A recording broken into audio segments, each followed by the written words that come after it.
First of all, it gives me an immense pleasure to come and here share the dais with all the stalwarts in the financial field. But I would like to thank the business world management for helping me to share the insight about how the corporation, how the government used technology to improve the financial health of the city, that is our city Bangalore, and what are all the new technologies that have been adopted in this city which have made difference in the entire country. And since I've been given only about 6 to 7 minutes time, I'll just share superficially on a peripheral background some few points. I think you can draw a lot of insight about the city corporation. First of all, everybody here, we depend on governance for a lot of things, even though our career is something different, but without the governance, we are nothing. For example, I think most of the audience here, they would have made their houses are staying in the cities in this country, where you will be interacting with the elected representatives at some level. And by chance, when I became I'm actually an engineer by profession, and by chance when I became a corporator of this city in 2010, I saw a lot of gaps. There was no transparency in the system. Especially every stakeholder in the city, for example in Bangalore, I would like to speak from the Bangalore point of view.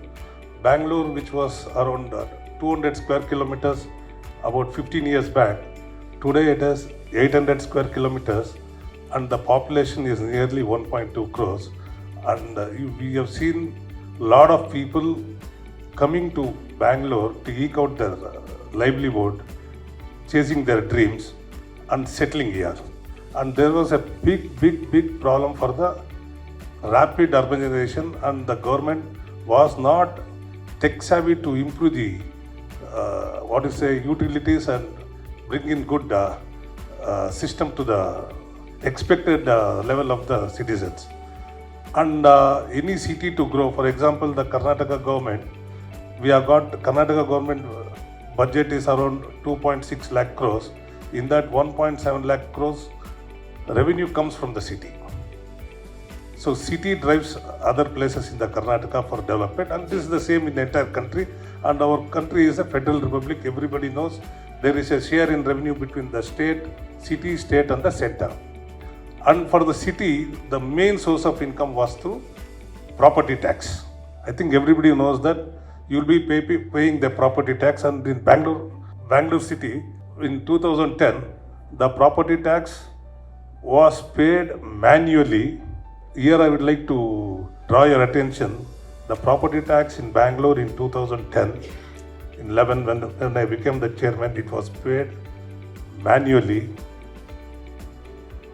and it was through SA scheme, self-assessment scheme. That means you declare on the sheet what is the size of the building you have built and what is the purpose of the building has been used, whether you have occupied it for personal use or whether you have rented it or whether you are using it for commercial. There was no checking mechanism, and at the same time there was no checking mechanism whether the properties which were there were paying the tax or not. So first time when I got elected, when I was the chairman, when I checked this, there was a lot of gap between the number of properties paying the tax, number of properties which were not paying the tax, and disclosure also. Why I'm telling you this is, when we checked up, that year the tax collection was not even 500 crores for this big city. And in that year, with few of my friends' help, we created a unique PID number, which is a milestone in the entire country, which is nothing but how Aadhaar is for human beings. Unique PID is for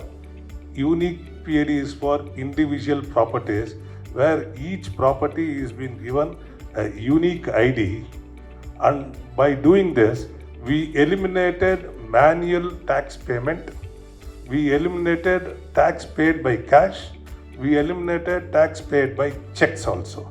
Now, citizens of Bangalore, they can pay the tax anywhere sitting in any part of the world. They need not come to any government offices, and it's either by online or it's by DD.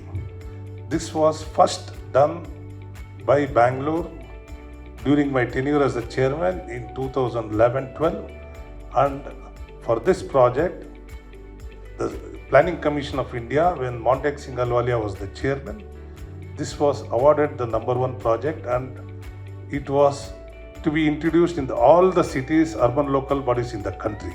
And this project, when it competed in World e-Governance, 99 best cities in the world competed in Barcelona under efficiency category. This project got first prize. Why I'm telling you this is not there in any other metro still. Like Mumbai, Delhi, we have been trying to implement there also, but there is a resistance. Why I came today is, I just want youngsters who are there in this field to take up urban governance policy as their career. There is a lot of gap in this area. We want youngsters to come in, and they should not wean away from seeing that it's an elected post where we have a lot of struggle. It's nothing like that, it's a myth.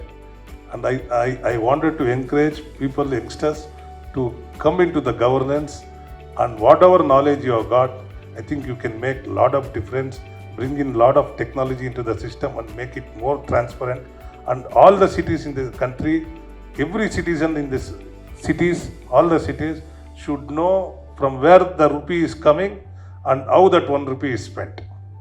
If that comes, we will be, because why I'm stressing with this is, cities are the place in this country where the wealth is created and it is distributed. If that is not transparent, then having all other things will be useless. I again stress, the major requirement for any cities is bringing in technology, and governance should be made transparent. And there are a lot of other things, lot of initiatives we have done, like unknown contract for water, road history and other things. I would like to thank Business World Management to having given me this opportunity. Thank you. Thanks a lot.